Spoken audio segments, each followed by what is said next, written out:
titled Rescued by the King.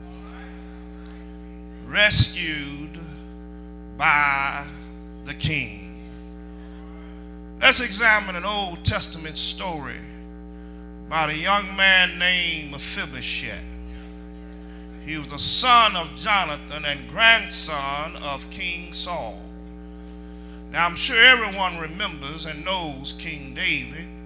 He's the same David who killed Goliath, then grew up to be the second king of Israel. And it was while the first King Saul was still in power that the prophet Samuel anointed David as God's chosen king.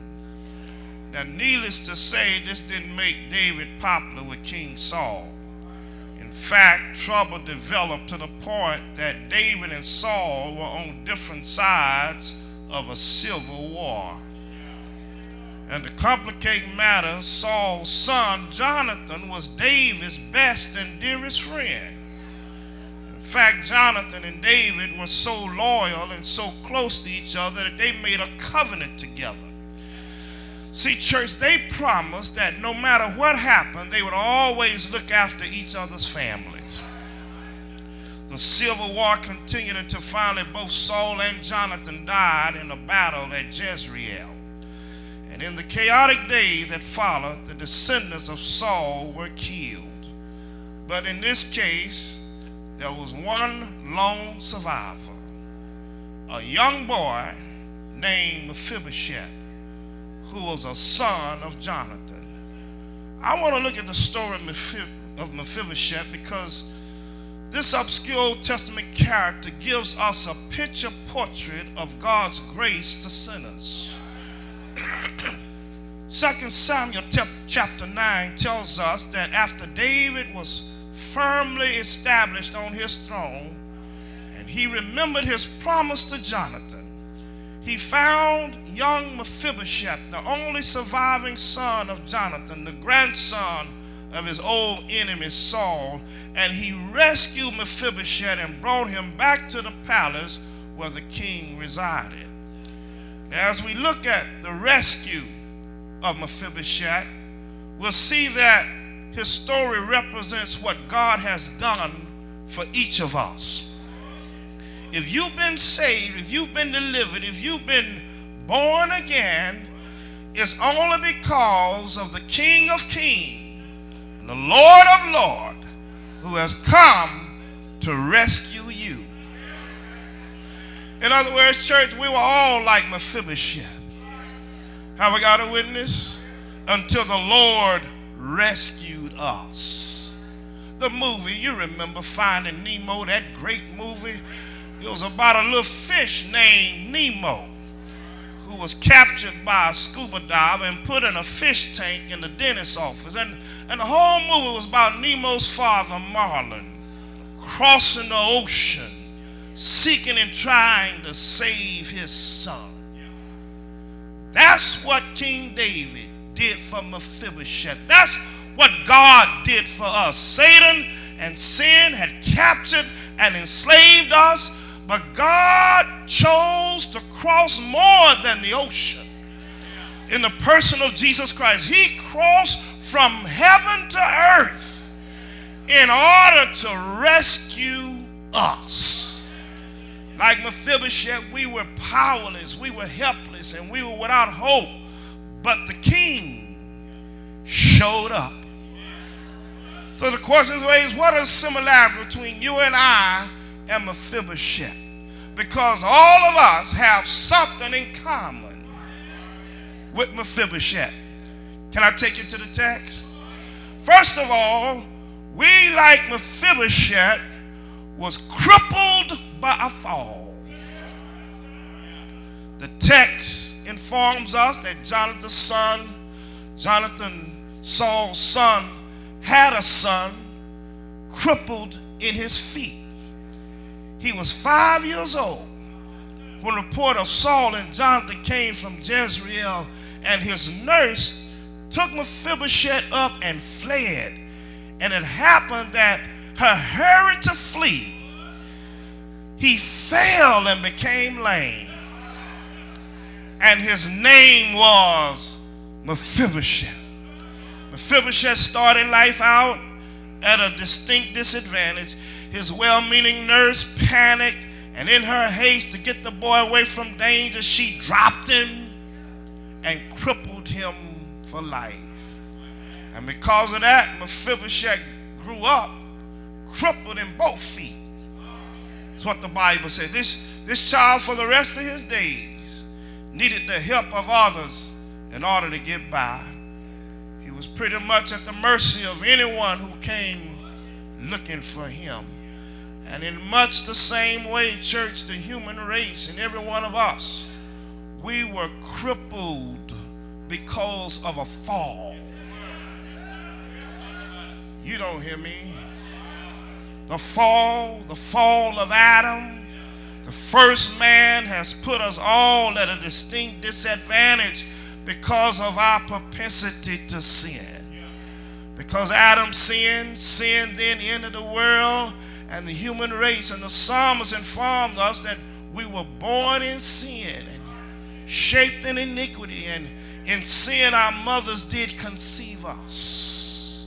So morally speaking, we cannot live up to the perfect standards of God.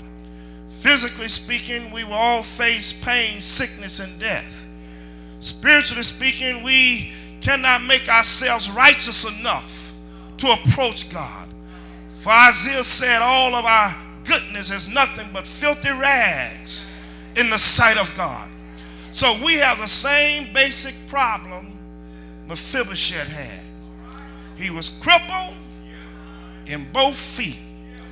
We are crippled when it comes to pleasing God on the basis of our own deeds or our good works. Like Mephibosheth, we will all need the help of another because we've been crippled by a fall. Another likeness is that we were sought out by the king. Sought out by the king. It's right in the text because we find that the Bible states, then the king said, is there not still someone of the house of Saul to whom I may show the kindness of God? And Ziba said to the king, there is still a son of Jonathan who is lame in his feet. Sought out by the king. Mephibosheth did not search for the king. The king searched for him. He was only 5 years old when he fled the palace, and chances are he didn't even know David. But David made himself known to Mephibosheth.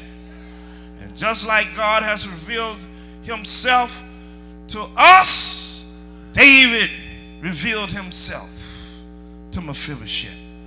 King David went out of his way to seek out this lost son. Now, fortunately, David was seeking Mephibosheth for good.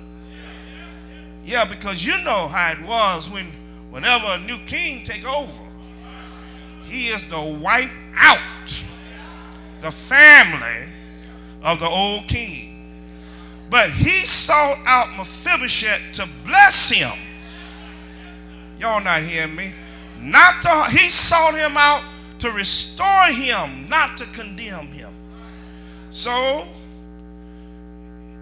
in the very same way, Jesus came into this world seeking those who are not seeking him.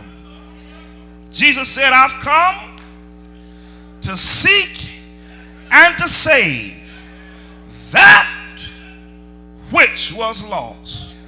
Let me be clear, church. People don't seek after God, mainly because they don't know who he is. We don't generally seek after God. We may know there is a God, but we don't really know him until he makes himself known to us. In other words, God is not lost. Look at your neighbor and say, he's not lost. You don't have to seek out because he's not lost. We're lost. And if you're saved today, it's because God sought after you. It's because he found you. Abraham didn't have God on his mind when he was living in the Ur of the Chaldees. He was a moon worshiper. But God came and found him. Moses wasn't looking for God while he was tending his father-in-law Jethro's sheep on the backside of a mountain. No, but God showed up in a burning bush and found him. Amos was sitting under a sycamore tree, and God found him. Where were you when God found you? Were you in the domino shack? Were you in the club? Where were you when God found you? All I know is that he has a way of entering into our world of circumstances while we're minding our own business. He finds us. Is there anybody here in the house glad that the Lord found you? No matter where you are, he found